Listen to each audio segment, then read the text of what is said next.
G'day everyone and welcome back to Retrospectreviews. I'm Vince. Today we're going to dive into a game that completely changed the way I looked at video games. We're talking about the original SimCity, released in 1989. This game not only revolutionized the simulation genre, but also shifted my perspective from basic platform action games to the mind-blowing world of world building. Before we get into how SimCity impacted me personally, let's talk about the game itself. SimCity was developed by Will Wright and published by Maxis. It originated as a map editor within the game raid of Bangladesh Bay. Inspired by his fascination with urban planning, Will Wright developed the map editor as a tool to create interactive city layouts. Wright's passion for city design led him to spin off the map editor into a standalone program, as he found himself more interested in crafting the city's map than playing the original game. It was one of the first open-ended city building games, allowing players to create and manage their own virtual cities. SimCity was independently developed by Will Wright, beginning in 1985. The game was not released until 1989. Because the game lacked any arcade or action elements that dominated the video game market in the 1980s, video game publishers declined to release the title for fear of its commercial failure until Broderbund eventually agreed to distribute it on the Amiga and the Macintosh. The game was released on the Commodore 64 and IBM PC compatibles, and afterwards saw more releases for computers and video game consoles.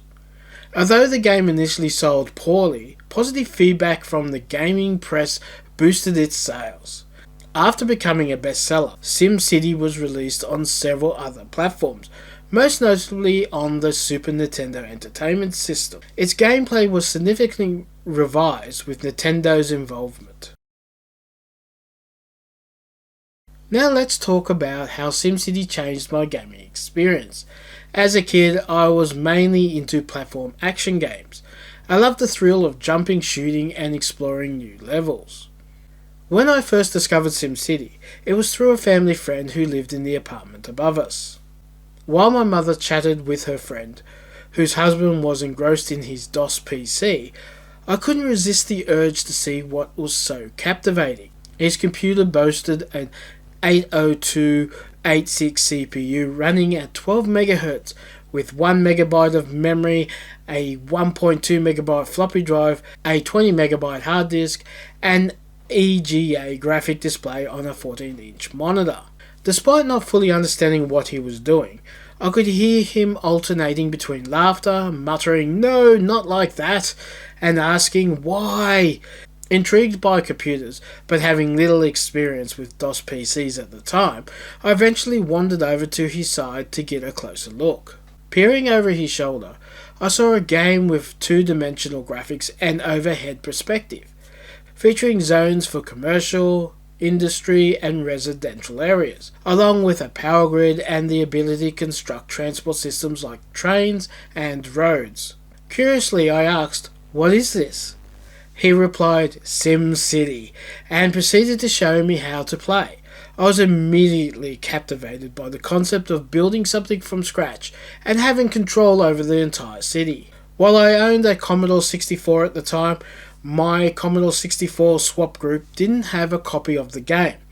As a result, I didn't obtain my own copy until I acquired an Amiga 500 a few years later, with the infamous box art that featured a monster resembling Godzilla, which caused legal issues with Toho, the company behind Godzilla. In response, Maxis had to change the monster's design in the game and replaced it with the tornado disaster on the packaging.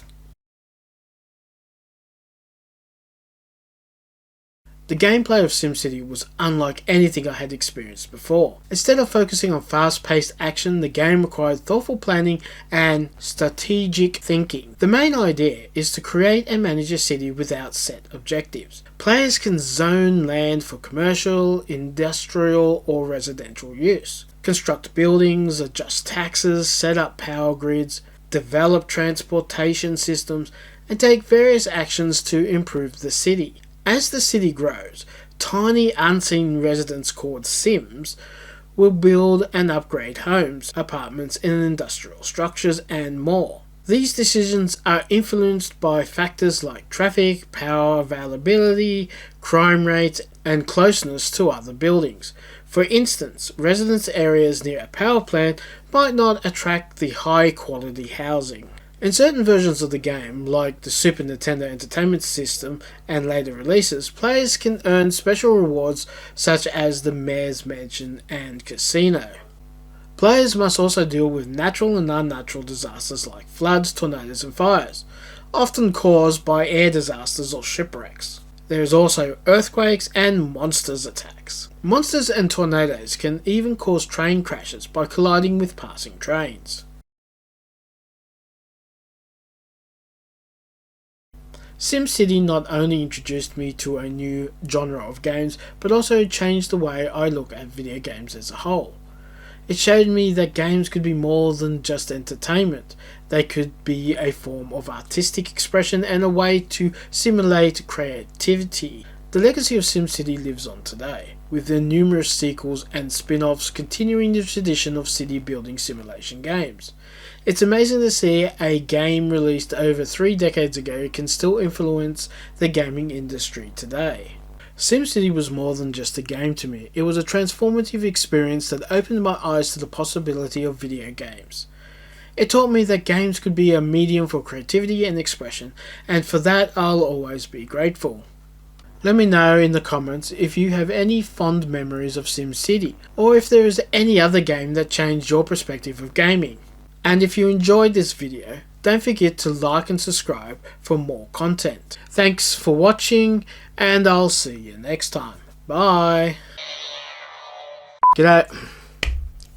Take 348.